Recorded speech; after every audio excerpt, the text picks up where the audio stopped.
can we love God with all of our heart, soul, and might while having earthly desires? Kasi sa totoo lang, meron talaga tayong pagnanasa sa buhay na minsan galing din sa Diyos. Okay ba yan? Pero paano ko yan babalansihin? Paano ko mamahalin ng Diyos with all these desires? Kasi ang desire natin, sino ba? Sino sa inyo ang ayaw ng pera? Pakita sa kamay, ayaw ng pera. Oh, tingnan nyo, imposible, ayaw nyo pera eh. Gusto natin ng pera, tama ba? O sino ang gusto ng pera? Pakita sa kamay. O tingnan nyo, iba sa inyo, lito eh. Ayaw ko ba? Gusto ko? Hindi nagtaas ng kamay eh. Diba? Pero sa totoo lang, we want money. We have dreams for our career. Gusto natin ma-promote. We have dreams of our life na gusto natin makapunta sa ibang bansa. Comfort, future, relationship, family. So paano natin yan babalansin? With all these desires, may I suggest this? Para yan mangyari, huwag nating ilagay sa number 1, 2, 3. Let God be the center of everything. Kumbaga, center of our finances, center of our interests, center of our relationships, center of our schedule, and center whenever we experience trouble. Kasi hindi naman tayo exempted sa trouble eh. Ngayon, ang tanong lang sa atin, sentro ba talaga si God sa ating relationship? Sa ating pera? For example, sabi sa Proverbs, kapag sentro si God sa ating salapi, we are to honor the Lord from our wealth. Di ba? Yung maging yung sayaman na bibigyan ng rangat-angal ang Diyos. Now, kaya for the first of all your produce, so your barns will be filled with plenty and your vats will overflow with new wine. Nakadikit na rin yung trabaho doon. Kaya si Paul naman, when he summarized all of this, sabi niya, whether then you eat, yung pinakasimple na lang natin ginagawa, pagkain at pag-inom, whatever you do all for the glory of God. Now, kayo ba, nag-iisip pa kayo na talagang maluwalhati ang Panginoon Diyos? For sure, to some of us, di ba? Nagpe-pray tayo bago kumain. Yung ba nakakatuwa eh, nakasubo na eh. Lord, thank you. Gumunguya na. Kasi yan nila naalala niya, I need to honor the Lord even in my eating. Kaya subo-subo na saka nagpe-pray. Naintindihan natin. Kasi nga, ang heart natin is always to make sure na si God na o-honor. Alam nyo, kahit sa pagkain na isip ko, alam nyo, malakas akong kumain. Obvious naman, di ba? And God would just remind me, anak, when you eat, don't just eat because of the taste. Eat because you want to honor me. Hello? Parang bigla ko na no? Kaya pinag-aaralan ko ngayon paano kumain na honoring sa Diyos. Okay ba yan? Now, ito po. Kasi gusto ko po yung quotation na kinuha ni Pastor Marty kanina umaga about Tim Keller. Ang galing ng pagkakasabi niya. And I would like also to quote the same. An idol is whatever you look at and say in your heart of hearts. Ang idolo daw, ang Diyos-Diyosan natin, pag tiningnan mo at sinabi mo sa kaibuturan ng iyong puso, if I have that, kung meron ako niyan, then I will feel my life has meaning. Masasabi ko, wow, may saysay na buhay ko. Then I'll know I have value, then I'll feel significant and secure. Sisiguraduhin ko may saysay na buhay ko, may halaga na ang buhay ko, at hindi lang yon, meron na akong kasiguruhan sa buhay. Kumbaga, sa buhay ng tao, kapag yan napangasawa kong talaga, panalo, di ba? Kapag yan napili ko, yung kotse na yan, nagkaroon ako, nako, sigurado ko, may saysay na yung buhay ko. Maraming tao, ganyan ang kanilang kaisipan.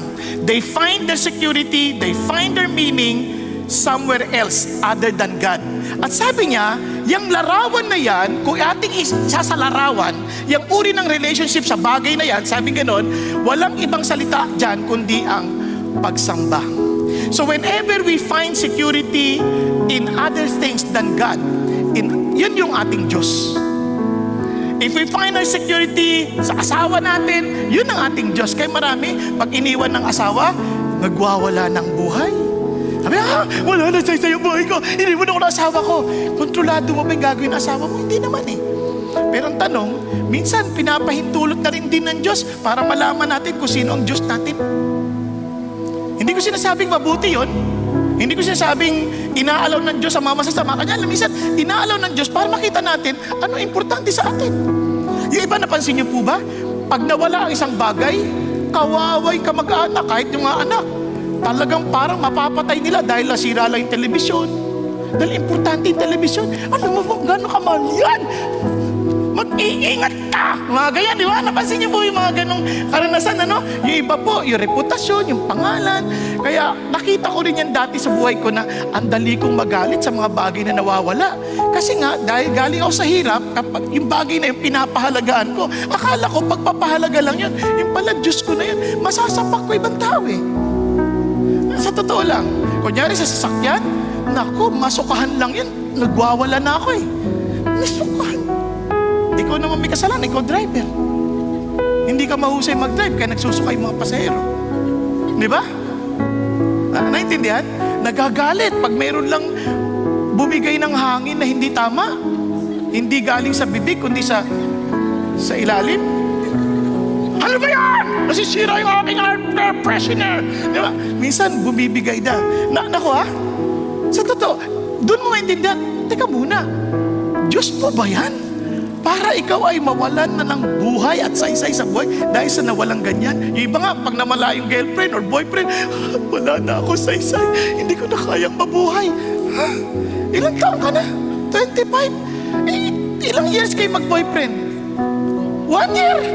24 years kang nabuhay ng walang-wala yang walang yang yan. Tapos ngayon, sasabihin mo, hindi mo kayang mabuhay nang nawala siya? Pwede ba? 1 taon mo lang nakasama eh. Nakuha niya ibig sabihin, parang, huwag naman. Kaya, ang tanong sa atin, how are we now to experience yung freedom from this kind of idolatry na mapayapa ang ating buhay? Kasi, imagine, kukontrolin tayo ng mga bagay-bagay sa mundo. Ang hirap ng ganoon. Kaya nga, ang pinakasusi is dedicate our all to God. Ang idea is to give everything to God. But pero sa layunin nating maalala ito ng mabuti at maging madiinan din yung karapat dapat sa Diyos, hindi lang basta i-dedicate lahat, kundi to dedicate our best. Bakit kamo?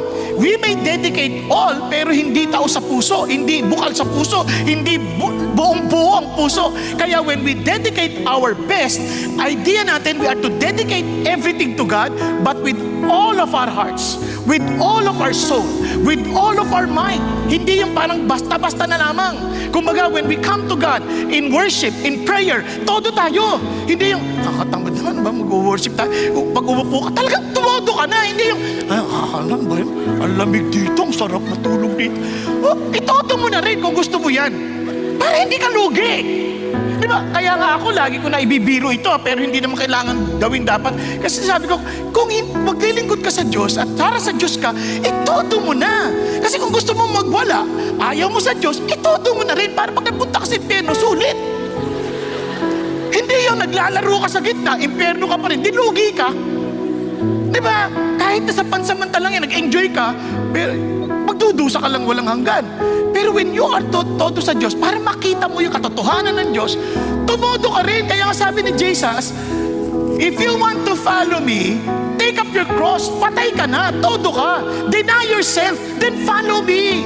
Wala na yung, I receive Jesus, pero pag alis na ng lugar na to, wala nang pakialam ulit si Jesus. Katulad hindi na pakita, totoo ba si Jesus?